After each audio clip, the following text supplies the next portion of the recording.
جو ہمارے جہلا ترین عوام ہیں، جاہل ترین عوام ہیں، وہ مطلب اپنے بچوں کو پیسے دے دیتے ہیں اور وہ پٹاخے پھوڑتے ہیں اور سمجھتے ہیں کہ شاید شعبان پٹاخوں کا مہینہ ہے، خصوصاً شب براءت میں خوب پٹاخے پھوڑے جائیں۔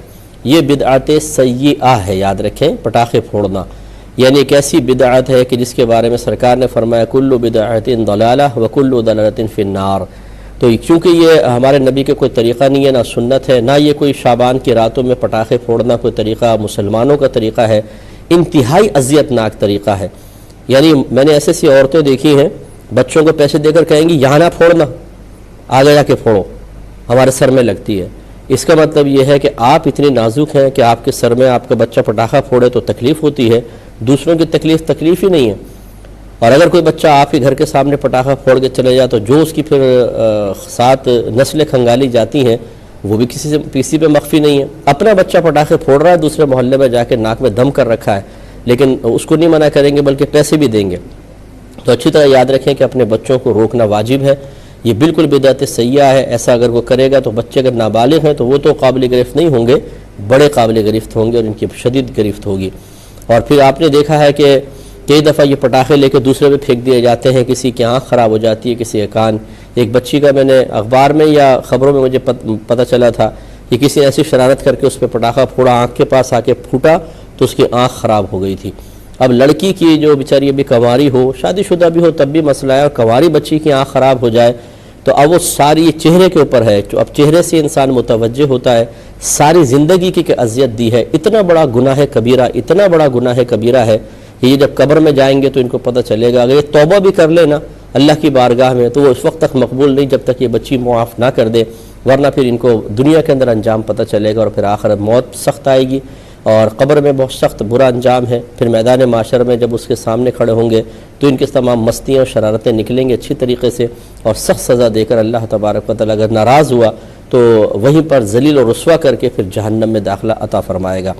اس لیے اپنے بچوں کو سختی کے ساتھ روکیں، یہ کوئی پٹاخوں کی رات نہیں ہے، نہ ہمارا مذہب اسلام اس قسم کی خرافات کی اجازت دیتا ہے جس سے پورا محلہ اذیت اور تکلیف میں مبتلا ہو جائے۔ ہاں، اس مہینے میں خصوصاً 15ویں شب میں رحمت کونین صلی اللہ علیہ وسلم کا قبرستان جانا ثابت ہے، تو اگر آپ جانا چاہیں تو بالکل نبی کریم صلی اللہ علیہ وسلم کی سنت کی تکمیل کے ارادے سے آپ قبرستان جا سکتے ہیں۔ میں بات عرض کر دیتا ہوں کہ شعبان کے یعنی 15 شعبان کا روزہ رکھنے میں کوئی حرج نہیں ہے، جیسے کہ آپ کو بتایا کہ نبی کریم صلی اللہ علیہ وسلم بکثرت اس مہینے میں روزہ رکھا کرتے تھے، اور اسی طریقے سے 15ویں شب میں عبادت کے لیے اہتمام کرنے میں بھی کوئی حرج نہیں ہے۔ میں گزارش کرتا ہوں ایسے حضرات سے جو میں حسن ظن قائم کر لیتا ہوں کہ اچھی نیت سے ہی کہتے ہوں گے کہ اس رات میں آپ جمع ہو کر مسجدوں میں عبادت نہ کریں کیونکہ یہ پہلے ثابت نہیں ہے یا اس طرح اہتمام نہیں کیا گیا۔ میرے پیارے بھائیوں، ذرا غور و تفکر فرما لیجئے کہ اگر کوئی کام پہلے نہیں ہوا اور مذہب اسلام اس کام کو پسند کرتا ہے، شریعت پسند کرتی ہے، اللہ تعالیٰ اس کے رسول پسند کرتے ہیں، تو اس کام سے ہرگز نہ روکا جائے۔ ویسے ہی لوگ عبادت کی طرف مائل نہیں ہے۔ اچھا ہے کہ 15 شعبان کی شب جو رمضان شعبان ہے 15ویں شب، اس میں لوگ مسجد میں آئیں۔ اچھا ہے کہ آپ اہتمام کریں، کوئی اچھا اصلاحی بیان رکھیں تاکہ لوگ وہاں پر آئیں اور اس اصلاحی بیان کو سن کر پھر پورے سال کے لیے نمازی بن جائیں۔ اب اگر یہ کہا جائے کہ یہ پہلے تو یہ تھا نہیں، اب اس طریقے سے اہتمام، تو دیکھیں نوافل پڑھنا پہلے بھی تھا اب بھی ہے، درود شریف پڑھنا پہلے بھی تھا اب بھی ہے، قرآن پاک پڑھنا پہلے بھی تھا اب بھی ہے، راتوں کو جاگنا پہلے بھی تھا اب بھی ہے۔ لیکن اگر آپ کہیں گے خاص 15ویں شعبان کو ہی کیوں، تو اس میں کوئی حرج نہیں ہے کہ اگر لوگ کسی مخصوص وقت کو عبادت کے لیے خاص کر لیں لیکن اسے شریعت کے لازم کردہ کی طرح لازم نہ سمجھیں، اس میں کوئی حرج نہیں ہے۔ آپ بھی تو شادی بیاہ کی تاریخیں فکس کرتے ہیں نہیں کرتے ہیں؟ شریعت میں تو نکاح کی اس تاریخ میں شادی کریں، آپ اپنی سہولت کے اعتبار سے فکس کرتے ہیں، اور ایسی فکس کرتے ہیں کہ ایک دفعہ کارڈ بن جائے تو پھر وہ آگے پیچھے بھی نہیں ہوتی۔ اس تخصیص کی کیا شرعی حیثیت ہے؟ شادی کرنا سنت کریم، اگر آپ کا جو دنیاوی معاملہ ہے آپ کے لیے دنیاوی ہوگا، ہمارے لیے تو یہ بھی عبادت ہے۔ ہمارے نبی کریم صلی اللہ علیہ وسلم ارشاد فرما رہے ہیں، چلے میں اور آگے چل لیتا ہوں۔ اب اس کا ذرا مجھے جواب دیجئے کہ مسجدوں میں جماعت کے اوقات مخصوص کرنا کیا نبی کریم صلی اللہ علیہ وسلم کے زمانے میں تھا؟ صحابہ کرام کے زمانے میں تھا؟ سرکار نے اس کا حکم فرمایا، صحابہ کرام نے حکم فرمایا، تو پھر آپ نے 5 نمازوں کی جماعت کے اوقات کیوں مخصوص کر رکھے ہیں؟ اور اتنے مخصوص کر رکھے ہیں کہ نہ 1 منٹ آگے ہوتا ہے نہ پیچھے ہوتا ہے. اگر آگے پیچھے ہو جائے تو نمازی حضرات امام صاحب کو عجیب و غریب نگاہوں سے دیکھنا شروع کر دیتے ہیں کہ امام صاحب 5 منٹ لیٹ ہو گئے ہیں. یہ جو تخصیص آپ نے کی ہے، بتائیں کہ اس تخصیص کی کوئی شرعی حیثیت ہے؟ کیا شریعت نے کہا تھا کہ جماعت کے لیے وقت مخصوص کرو؟ اگر ہے تو دکھائیے کہاں ہے. اگر آپ کہیں گے نہیں یہ تو اس لیے ہے نا کہ تاکہ لوگ ایک خاص وقت میں آئیں اور ایک بڑی جماعت ہو جائے، اس کا مطلب ہے کہ کسی مصلحت صحیحہ کی بنا پر اگر شریعت نے کسی وقت کو کسی عبادت کے ساتھ خاص کرنا نہ بھی لازم کیا ہو تب بھی ہم کر سکتے ہیں.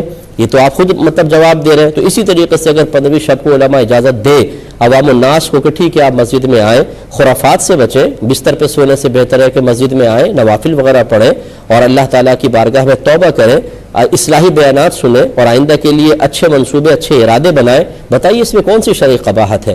تو یہ اس طریقے سے نہیں کرنا چاہیے. خواہ مخواہ مسلمانوں کی ایک بہت بڑی تعداد ہے، آپ دیکھیں کہ بلا مبالغہ 80% مساجد جو ہیں وہ آباد ہوتی ہیں، اس میں لوگ آ رہے ہیں. آپ سب کو کہیں کہ یہ بدعتی ہیں، یہ گناہگار ہیں، یہ نماز پڑھ کے بھی جہنم میں جائیں گے، اس رات میں جا کر بھی جہنم میں جائیں گے. اس طرح کی باتیں کرنے کا کوئی فائدہ نہیں ہے. بہتر یہ ہے کہ ان چیزوں پہ ٹھنڈے دل سے غور کرنے کے بعد ان میں جواز کے پہلو نکالیے اور اچھے نیت سے اچھے ارادے سے لوگوں کو عبادت کی طرف آنے دیجیے. اور یہ ضرور ہے جیسے میں نے آپ کو عرض کیا کہ اصلاحی بیان رکھیں، اچھے بیان رکھیں.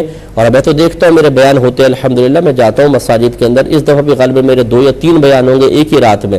اور اللہ کا بڑا کرم ہے، کتنے لوگ سامنے سے بیٹھے ہوتے ہیں جو اللہ کی بارگاہ میں توبہ کرتے ہیں، گناہوں کا احساس پیدا ہوتا ہے، عبادات کا ارادہ کرتے ہیں. یہ سارے فائدے نظر انداز کر کے بس اس چیز کو ہم بیس بنا لیں کہ جی وقت کیسے مخصوص کر لیا، حالانکہ اللہ کے نبی نے تو نہیں کیا تھا.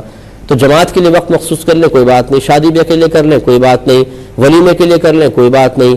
اسی طریقے سے دارالعلوم کے اندر سال شروع ہوگا اس فکس تاریخ میں کوئی بات نہیں، دستار بندی اس تاریخ میں ہوگی کوئی بات نہیں، ختم بخاری اس تاریخ کو ہوگا کوئی بات نہیں، سلیبس یہ والا اتنا، یہ کتاب 6 مہینے تک چلے گی، یہ سال تک چلے گی، یہ ہم تخصیص کر لیں مخصوص کر لیں کوئی بات نہیں. یعنی یہاں کوئی بھی بات نہ ہو اور مسلمانوں کی ایک بہت بڑی تعداد مساجد میں آ کر اللہ تعالیٰ کی عبادت کر کے اس کو راضی کرنے کی کوشش کرے تو یہ بدعت ہے. یہ سب جہنم میں جائیں گے. تو یہ جہنم میں کیوں نہیں جائیں گے؟ جو تعویل اس کے لیے ہو سکتی ہے وہ اس کے لیے کیوں نہیں ہو سکتی ہے؟ جو جلسے جلوسوں کے لیے وقت مخصوص کیے جا سکتے ہیں تو پھر اس کے لیے وقت مخصوص کرنے میں کون سی قباحت پیدا ہو گئی؟ تو اس لیے اچھی طریقے سے ٹھنڈے دل سے غور کریں. اگر یہ نہیں تو یہ بھی نہ کریں، اور اگر یہ کر رہے ہیں تو پھر اس کے لیے جیسے آپ نے جواز کے پہلو نکال لیے اور ترمیمی پہلو نکال لیے اور شریعت کے اندر کچھ نہ کچھ آپ نے ترمیمات نکال لی ہیں ایک اچھے مقصد کے لیے، تو پھر اس مقصد کو کیوں آپ خامخواہ چیلنج کر رہے ہیں؟ اور جو اس پر عمل پیرا ہے ان سب کو جہنمی بنانے کی ہم کیوں کوشش کر رہے ہیں؟ ٹھنڈے دل سے ذرا غور کریں اور پھر فیصلہ کیجیے.